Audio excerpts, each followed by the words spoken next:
La copatrolim, ça demande d'abord, ça nous demande beaucoup de réflexion sur notre métier d'infirmière, parce que le métier d'infirmière, il est très riche en fait. C'est pas seulement faire des piqûres, faire des pansements et prendre la tension. Non, pas du tout.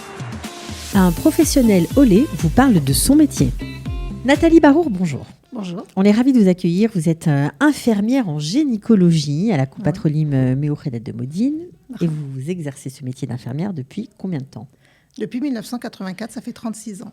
Déjà. Une vieille de la vieille, on peut dire. Oui, une vieille, bientôt la retraite. C'était pas méchant, c'était juste pour dire que vous étiez une femme Mais oui, vous avez raison, expérimentée dans votre domaine. Un petit peu, oui. Voilà. Alors, ce qui est intéressant dans votre parcours, c'est que vous avez commencé en tant qu'infirmière généraliste.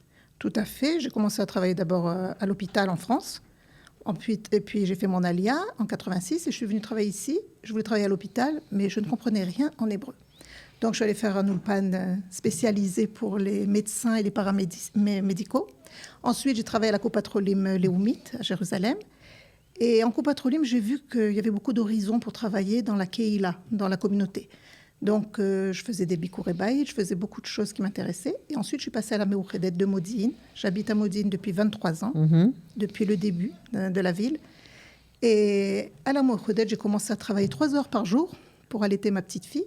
Et ensuite, on m'a demandé d'augmenter mes horaires petit à petit. J'étais responsable d'une agence, d'un SNIF de la Méo-Khédet, où je faisais tout. Infirmière clalite, c'est-à-dire... Générale. Vous faisiez quoi alors ? Le matin, les prises de sang, les électrocardiogrammes, prises de tension, les piqûres, les pansements, travail avec la pédiatre, le chirurgien plastique, la dermatologue, tout. Les prises de sang, évidemment, les piqûres, tous les matins, les vaccins, je vaccinais les bébés. Et ensuite, on a déménagé dans une plus grande agence au Canyon Azrieli de la Méo-Khédet de Modine. Et là-bas, on a ouvert un Merkaz Lebriut Haïcha, c'est-à-dire un centre de santé pour la femme. Alors c'est intéressant de raconter un peu votre parcours parce qu'il y a beaucoup d'infirmières qui montent en Israël. Alors, on ne va pas rentrer aujourd'hui dans le détail des diplômes, des équivalences. C'est pas le propos, mais c'est simplement pour essayer d'ouvrir les horizons. Oui. Et parfois, quand on me propose du travail en copatrolim, les infirmières potentielles ne se rendent pas compte que c'est très riche. Voilà, c'est ça. Très riche et très intéressant. On a beaucoup d'horizons. C'est-à-dire, moi, quand je suis venue à la copatrolim, je ne pensais pas d'abord en France, il n'y a pas de copatrolim. Ouais, donc, je ne savais pas ce que c'était. C'était soit l'hôpital, soit infirmière privée. Dans le privé, je ne me voyais pas me lancer ici, ça ne marchait pas du tout. Et quand je suis rentrée à la copatrolim, j'ai vu qu'on pouvait faire toutes sortes de tafkidim. Comme on me dit à la copatrolim, yashli kama kovaim. J'ai plusieurs chapeaux, c'est-à-dire plusieurs rôles. Casquettes, plusieurs casquettes. Et donc, la copatrolim, ça demande d'abord... Ça nous demande beaucoup de réflexion sur notre métier d'infirmière, parce que le métier d'infirmière, il est très riche en fait. C'est pas seulement faire des piqûres, faire des pansements et prendre la tension. Non, pas du tout. Le matin, j'arrive, je commence au laboratoire à faire les prises de sang. Ensuite, je pars travailler en gynécologie et je commence mon travail en gynécologie. Ah oui, parce que l'infirmière a plusieurs casquettes. C'est ça, parce que c'est ce que vous faites aujourd'hui. Donc, cette ouverture de centre de la santé de la femme vous a encore ouvert d'autres horizons auxquels vous n'auriez pas pensé. Voilà, on m'a envoyé faire un cours pour me spécialiser dans la fertilité. Alors, j'ai d'abord fait le cours à la copatrolim et puis j'ai voulu me perfectionner. Ça m'a énormément plu.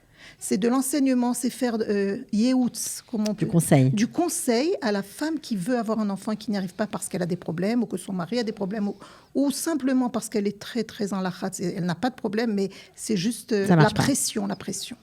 Qu'elle veut un enfant maintenant tout de suite. Et ça suffit pour retarder les faits. Donc, je suis allée faire un cours pour me perfectionner à l'université de Tel Aviv. Et ensuite, je suis revenue à la copatrolim et j'ai commencé mon travail avec 2 médecins qui sont spécialisés, Rofé Pirion, c'est-à-dire spécialisés dans l'infertilité. Et donc, je travaille maintenant avec un médecin. L'autre est parti à la retraite et maintenant, je travaille avec un médecin qui est très intéressant. Et je suis partie faire un cours de génétique, Seker-Génétique.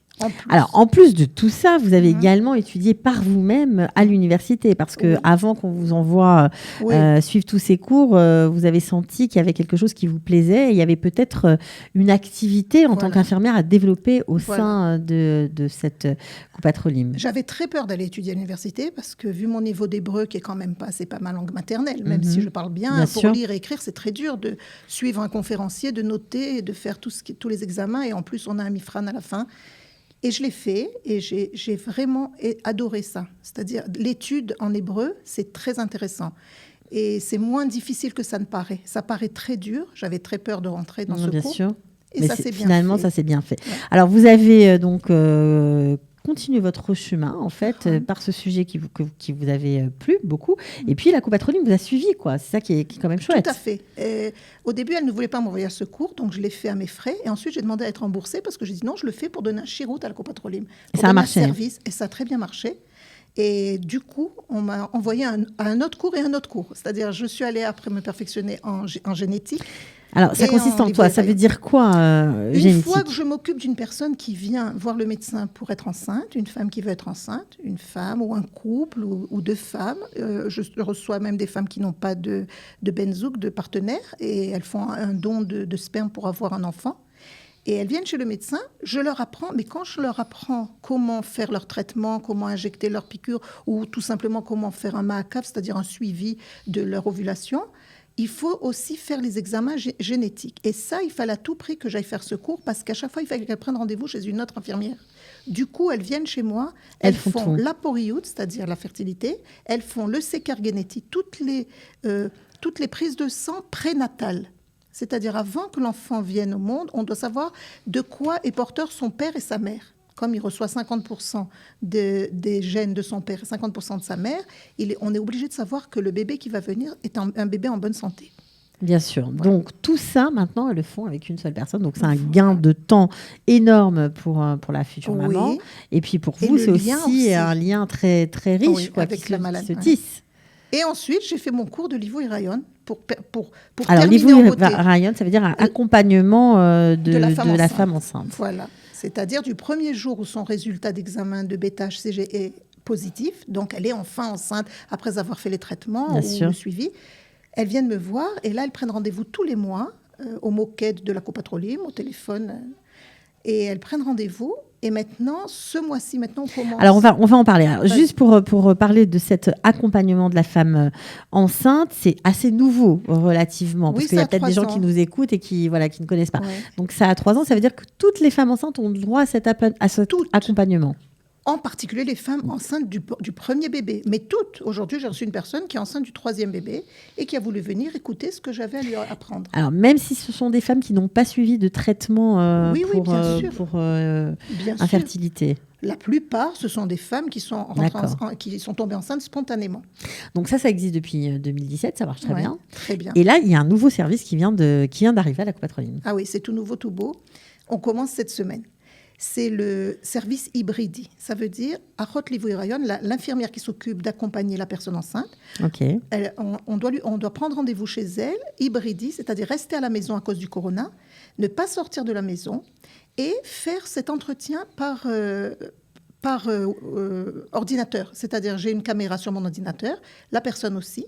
Elle reçoit à la maison, par la méorédette, on lui envoie un colis qui contient... Au début de sa grossesse. Au début de la grossesse. Ouais. Dès que moi, je donne le feu vert, on envoie chez elle un colis qui contient d'abord une tikia, un dossier. Un dossier en plastique avec évidemment la publicité pour la méorédette, ça je passe, qui contient tous les papiers dont elle a besoin, et un appareil pour prendre la tension, un tensiomètre, un pot d'urine avec une application sur le téléphone où elle peut faire sa prise d'urine, son examen d'urine, et je vois les résultats directement sur mon ordinateur.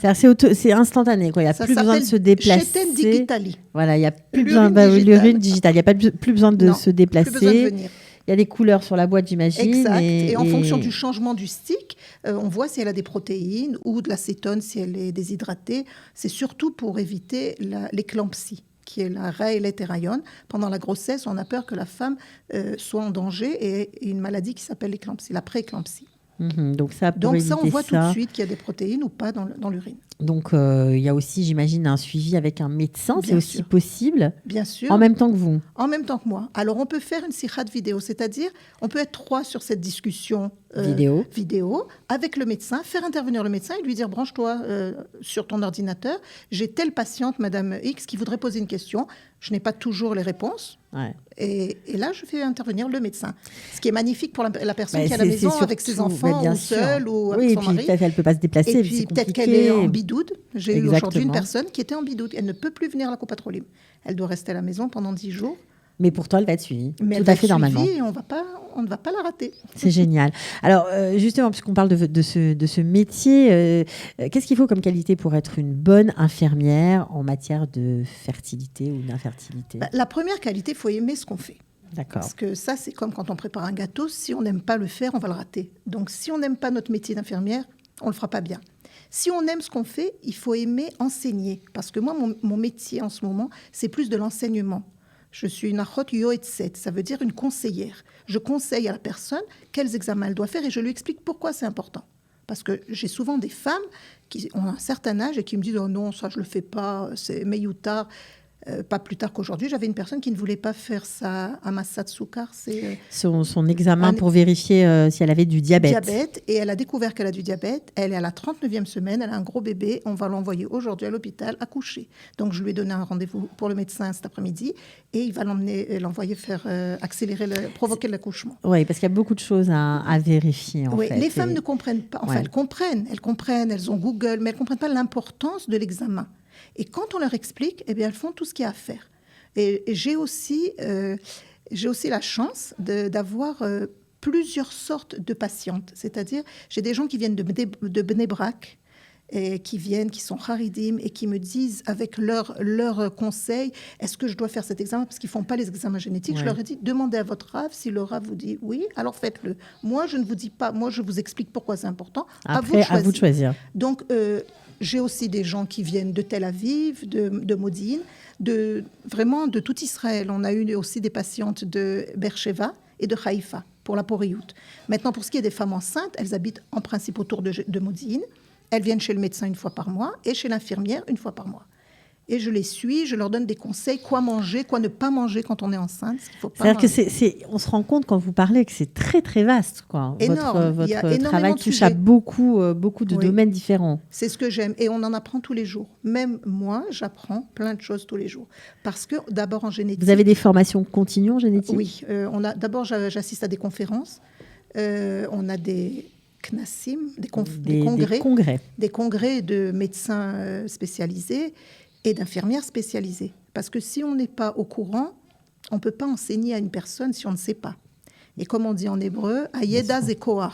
La connaissance est de la force. C'est la force. C'est la force. Voilà. Okay. Donc, j'ai la force de leur donner beaucoup de mes énergies positives. C'est génial. Alors, justement, pour celles qui ont envie peut-être de faire comme vous, et après tout, ça leur mettra peut-être la puce à l'oreille, si elles ont un domaine de prédilection, d'enfoncer les portes et de, pourquoi pas, proposer, même à leur coupe patronyme, d'être infirmière spécialisée dans tel ou tel domaine. Ça peut peut-être marcher, comme vous l'avez fait vous. Oui, il ne faut jamais renoncer. Ce qu'on veut faire, il faut le faire jusqu'au bout. Ne jamais renoncer. Alors, ça, c'est votre conseil. Maintenant, on est obligé de parler salaire parce que c'est important pour toutes ces femmes qui vont se lancer ou en tout cas qui sont déjà infirmières. Combien ça gagne à la coupe patronyme ? Est-ce que ça gagne moins qu'ailleurs ? Est-ce que c'est... Non, à la coupe patronyme et au Redet, relativement, les infirmières sont assez bien payées pour des infirmières qui ne font pas de garde. Je ne compare pas avec les infirmières de l'hôpital qui travaillent Shabbat, Rosh Hashanah et Kippour et qui gagnent beaucoup plus que moi, mais c'est évident. D'accord. Elles travaillent la nuit, elles travaillent le Shabbat. Moi, je ne travaille ni la nuit, ni le soir, ni le jour de fête. Okay, donc ça, c'est aussi un avantage. Bien sûr. C'est-à-dire que c'est moins qu'à l'hôpital, mais ces dernières années... Au début, quand j'ai commencé à travailler, il faut que je le dise, en 86, j'ai commencé à travailler, je touchais le tiers de mon salaire que je recevais en France. Donc ça a été pour moi un grand coup, j'en revenais pas. Et Léa, tout doucement, on monte dans l'échelle d'abord. C'est ça que les gens ne comprennent pas, je le répète souvent, mais au départ, il faut accepter que ce soit compliqué. Oui, mais il y a toujours une récompense à la fin. La récompense, c'est que petit à petit, plus on est spécialisé, plus on a aussi des tosafot, des ajouts, des primes. Des primes, c'est-à-dire, moi j'ai une prime de responsabilité d'infirmière responsable de la fertilité sur toute la région de Modine, parce que je suis la seule.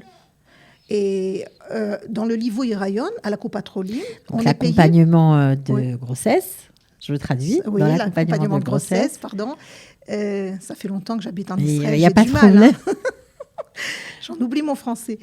Donc, dans l'accompagnement de grossesse, c'est vrai que nous sommes payés en fonction du nombre de malades que nous avons. Ça, il faut le dire. Avant, ce n'était pas comme ça. Quand j'ai commencé à travailler, ce n'était pas du tout comme ça que je reçoive. Donc, plus on a de femmes dont on s'occupe, plus on a un salaire important. Oui. Et puis ensuite, et aussi les examens génétiques que je fais aux personnes. Les personnes payent pour les examens génétiques, donc c'est de l'argent qui rentre dans la Mouredette. Donc les infirmières aussi sont rémunérées mieux. Maintenant, on atteint un plafond que j'ai déjà atteint depuis longtemps et après, ça ne peut pas dépasser. Donc, quand on commence, qu'on n'a pas d'expérience, je pense aux nouvelles immigrantes qui vont peut-être rentrer à la copatronie cette année, on leur souhaite en tout cas, ça commence à quoi comme genre de salaire? En général, on parle par heure. Elles sont payées environ dans les 60 shekels de l'heure. Voilà. Ce qui est bien. Et en fin de carrière? Ce qui est bien. En fin de carrière, tout dépend des diplômes qu'on a. Est-ce qu'on a un toar rishon, c'est-à-dire une licence ou une maîtrise? Parce qu'il y a des infirmières qui sont licenciées, qui ont fait 4 années d'études et qui ont leur licence d'infirmière. Et puis il y a des infirmières après la licence qui ont fait la maîtrise, le MA. Ça veut dire qu'elles ont plus elles ont de spécialités, de diplômes, mieux elles seront payées. C'est normal. Tout dépend aussi. On ne peut pas donner un salaire comme ça. C'est juste une fourchette, même si c'est... Non, parce que ça dépend des heures. Combien d'heures elles font? Il y a des infirmières qui travaillent à mi-temps, d'autres qui travaillent à 3/4 de temps. Moi, je travaille pratiquement à plein temps. Je travaille tous les jours jusqu'à 7 heures du soir, certains jours, et jusqu'à 4 heures comme aujourd'hui. Et sauf le vendredi. Le vendredi, je refuse de travailler. Donc, ça veut dire qu'on sent quand même une certaine flexibilité et apparemment, ce n'est pas du tout un univers plan-plan, quoi, non, comme pas on du pourrait l'imaginer. Et on ne s'ennuie pas quand on travaille à la copatroline. Les infirmières d'hôpitaux disent « Moi, je ne pourrais jamais travailler à la copatroline, on s'ennuie trop. » C'est faux, je ne m'ennuie jamais. Il y a toujours du travail. Il suffit d'ouvrir ses yeux et ses oreilles et d'écouter ce qu'on nous propose et d'ouvrir ses yeux pour lire et pour voir ce que nous, on peut proposer à la copatroline. Parce que moi, je me suis un peu imposée. Au début, on ne voulait pas que je sois infirmière en gynécologie parce qu'on avait besoin de moi dans la salle des infirmières. C'est vous qui avez choisi. Et moi, là, tout doucement, je suis partie de là-bas et je me suis imposée. Mais si on ne s'impose pas, on n'a rien. Donc, alors ça, c'était vraiment intéressant de vous avoir et de parler de ce thème. Voilà, vous avez peut-être découvert encore une nouvelle facette de la société israélienne et un métier, voilà, qui est bien vaste. En tout cas, si certains ont envie d'avoir des conseils, des précisions, de savoir comment justement mener sa barque lorsque justement la Coupa n'autorise pas de faire certaines choses, est-ce qu'on peut vous contacter? Oui, bien sûr. On peut vous contacter sur Facebook? Moi, ça fait très longtemps que je suis en Israël et ça fait très longtemps que j'exerce mon métier et j'adore mon métier. Chez nous, c'est génétique parce que ma mère est infirmière, ma tante est infirmière et ma fille veut faire infirmière aussi. Voilà, donc c'est vraiment, ça passe de génération en génération. Oui, on peut me contacter, Nathalie Barour, sur Facebook, Nathalie Baruch, B-A-R-U-C. D'accord, par exemple. Par exemple. Et on vous posera toutes les questions nécessaires. En tout cas, merci beaucoup Nathalie, bon retour. Et puis on vous souhaite d'accompagner beaucoup de futures mamans. Amen, voilà. amen. Et bon courage à toutes celles qui attendent. Qui a envie d'être maman le soit le plus vite possible. Voilà, bon, on le souhaite vraiment si vous nous regardez. Bon courage, il ne faut pas lâcher, ça marche à la fin. C'est vrai. Allez, à bientôt. Ciao. Toda. Super. Voilà. Un professionnel au lait vous parle de son métier.